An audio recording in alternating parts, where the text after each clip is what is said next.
Hello guys, എന്റെ മുഖം ആരോ അടിച്ച് പൊട്ടിച്ച് ചുമന്ന് വാരിയിരിക്കുകയാണ് ഗൈസ് എന്ന് നിങ്ങൾ വിചാരിക്കും. എന്നാൽ അല്ല, ഇത് ഞാൻ ഓറഞ്ച് കളർ കറക്ടറിന് പകരം നമുക്ക് റെഡ് കളർ കറക്ടർ വെച്ചിട്ട് നമ്മുടെ ഡാർക്ക് സ്പോട്ട്സും പിഗ്മെന്റേഷനും ഒക്കെ ഹൈഡ് ചെയ്യാൻ പറ്റുന്ന ഒരു ടെസ്റ്റ് നമുക്ക് നടത്തി നോക്കാം.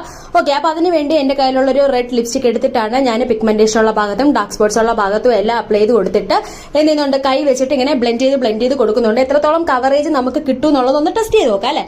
ഓക്കെ, അപ്പൊ ഞാൻ ബ്ലെൻഡ് ചെയ്ത് കൊടുത്തതിന് ശേഷം ഞാൻ ഇവിടെ യൂസ് ചെയ്യുന്നത് കൺസീലറാണ്. ഇവിടെ മേബിളിന്റെ കൺസീലറാണ് ഞാൻ എടുത്തിരിക്കുന്നത്. ആ റെഡ് ലിപ്സ്റ്റിക് ഇട്ട് കൊടുത്ത ഭാഗത്തെല്ലാം ഞാൻ കൺസീലർ വെച്ച് കവർ ചെയ്ത് കൊടുക്കുന്നുണ്ട്. അപ്പൊ എത്ര തന്നെ കവറേജ് കിട്ടുന്നു നമുക്ക് കറക്റ്റ് ആയിട്ട് അറിയാൻ പറ്റും. എന്നിട്ട് ഞാനൊരു ബ്രഷ് എടുത്തിട്ടാണ് ബ്ലെൻഡ് ചെയ്ത് കൊടുക്കുന്നത്. അപ്പൊ ബ്ലെൻഡ് ചെയ്ത് കൊടുക്കുമ്പോൾ തന്നെ നിങ്ങൾക്ക് ഓൾമോസ്റ്റ് മനസ്സിലാവും അത്യാവശ്യം നല്ലൊരു കവറേജ് ഇത് തരുന്നുണ്ട്. പിഗ്മെന്റേഷൻ കാര്യങ്ങളൊക്കെ അത്യാവശ്യം നല്ലപോലെ കവർ ചെയ്യുന്നുണ്ട്. എന്നാലും ഫുൾ കവറേജ് എന്നല്ല.